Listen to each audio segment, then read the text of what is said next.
रोज रस्त्यावरचं खाणं खात असाल तर सावधान. संध्याकाळची वेळ. 2 भाऊ सुमित आणि मोहन, एका सामान्य भारतीय कुटुंबातील मुलं, पाणीपुरी खातात. पण त्याच रात्री त्यांच्या घराचं वातावरण पूर्णपणे बदलून जातं. दोघांच्याही पोटात इतका भयंकर त्रास सुरू होतो की त्यांना तातडीने हॉस्पिटलमध्ये न्यावं लागतं आणि तिथे त्यांना डॉक्टरही वाचू शकत नाहीत. भारतीय स्ट्रीट फूडची परिस्थिती आपण विचार करतो त्याहीपेक्षा जास्त धोकादायक झाली आहे. आपण जेव्हा घरी जेवतो तेव्हा आपल्याला खात्री असते की हे अन्न स्वच्छ, सुरक्षित आणि हायजेनिक असेल. पण एक सेकंद विचार करा, बाहेर तुम्ही जी चटणी खात आहात त्यात फिनाईल आणि हार्पिक सारखी रसायनं मिसळलेली असतील तर? हे ऐकून धक्का बसेल, पण अनेक स्ट्रीट फूड विक्रेते अशा गोष्टी अगदी सामान्यपणे करतात आणि लोकांना त्याचा पत्ताही लागत नाही. Ice cream seller himself masturbating and mixing the sperm into the ice cream.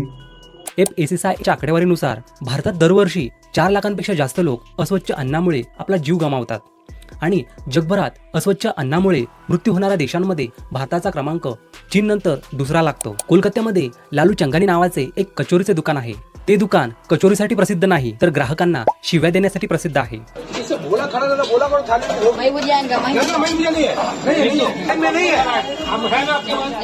लोक दूरवरून तिथे येतात, व्हिडिओ बनवतात आणि तेथील अस्वच्छ पद्धतीने बनवलेली कचोरी आवडीने खातात. काही काळापूर्वी एक मेक्सिकन ब्लॉगर तिथे आला होता. त्याने ती कचोरी खाल्ली आणि थेट हॉस्पिटलमध्ये पोहोचला. कोलकात्यातील स्ट्रीट फूडच्या 255 नमुन्यांची तपासणी करण्यात आली. त्यापैकी 20% पेक्षा जास्त नमुन्यांमध्ये धोकादायक रसायनं आढळली. ही रसायनं पदार्थाचा रंग अधिक चमकदार दिसण्यासाठी आणि चव वाढवण्यासाठी वापरली जातात. पण त्याचे दुष्परिणाम म्हणजे किडनी डॅमेज, लिव्हर डॅमेज आणि दीर्घकाळात कॅन्सरचा धोका. पाणीपुरी हे भारतातील सर्वात प्रसिद्ध स्ट्रीट फूड मानले जाते.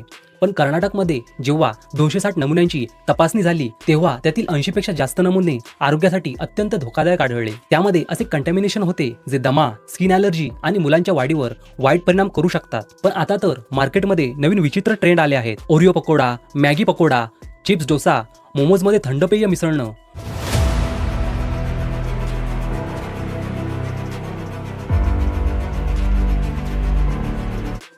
फक्त व्हायरल व्हिडिओ बनवण्यासाठी लोक काहीही करत आहेत. चवीचं माहीत नाही, पण अशा गोष्टी दीर्घकाळ खाल्ल्याने शरीराचं मोठं नुकसान होऊ शकतं. काश्मीरमधील एका व्हिडिओमध्ये एक विक्रेता घाणेरड्या हातांनी पकोड्याचं पीठ तेलात टाकताना दिसला. पण खरी भीतीदायक गोष्ट म्हणजे त्याच तेलात एक मृत उंदीर सापडला.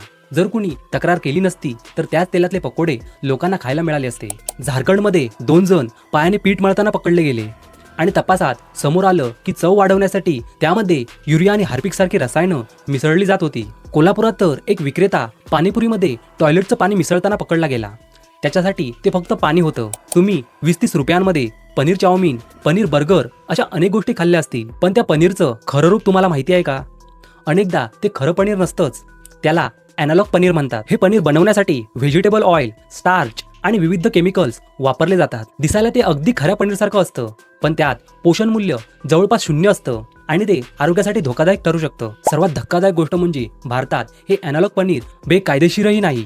मोठमोठे रेस्टॉरंट्स आणि स्ट्रीट फूड विक्रेते नफा वाढवण्यासाठी याचा मोठ्या प्रमाणात वापर करतात. कोलकात्यातील मेडिकल कॉलेज परिसरातील स्ट्रीट फूड विक्रेत्यांवर झालेल्या एका संशोधनात धक्कादायक गोष्टी समोर आल्या. 81% विक्रेत्यांची नखं घाणेरडी होती. 47% विक्रेते भांडी धुण्यासाठी तेच घाणेरडं पाणी पुन्हा पुन्हा वापरत होते. 35% विक्रेते अन्न उघड्यावर ठेवत होते, जिथे माशा, डास, धूळ आणि किडे सहज बसू शकतात. ग्लोव्ज, हेअर कॅप आणि स्वच्छतेचे नियम जवळपास कुठेच पाळले जात नव्हते.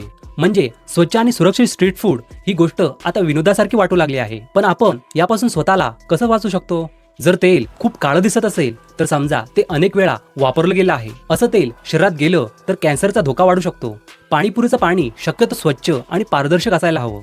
जर ते खूप गडूळ किंवा जास्त रंगीत दिसत असेल तर सावध व्हा. स्ट्रीट फूड खायचं असेल तर अशी जागा निवडा जिथे कमीत कमी स्वच्छतेची काळजी घेतली जाते. ग्लोव्ज, हेअर कॅप आणि झाकलेलं अन्न या बेसिक गोष्टी तरी असायलाच हव्यात. ऑनलाईन फूड त्याच ठिकाणाहून ऑर्डर करा जिथे तुम्ही आधी गेलेले आहात आणि जिथलं किचन स्वच्छ आहे याची खात्री आहे. घरातील मसाले, सॉस आणि पॅकेटबंद वस्तू वेळोवेळी बदलत राहा. अनेक लोक एक्सपायर झालेल्या वस्तू वापरत राहतात. कोणत्याही ब्रँडवर आंधळा विश्वास ठेवू नका. मोठ्या कंपन्याही नफ्यासाठी तुमच्या आरोग्याशी खेळू शकतात. हेल्दी फूड ही काही लक्झरी नाही, तो प्रत्येकाचा मूलभूत हक्क आहे. पण जोपर्यंत आपण स्वतः जागरूक होत नाही तोपर्यंत आपल्या आरोग्याची अशीच हानी होत राहणार. थोडंसं सतर्क राहिलो तर हजारो जीव वाचू शकतात. सुरक्षित राहा आणि विचार करूनच खा.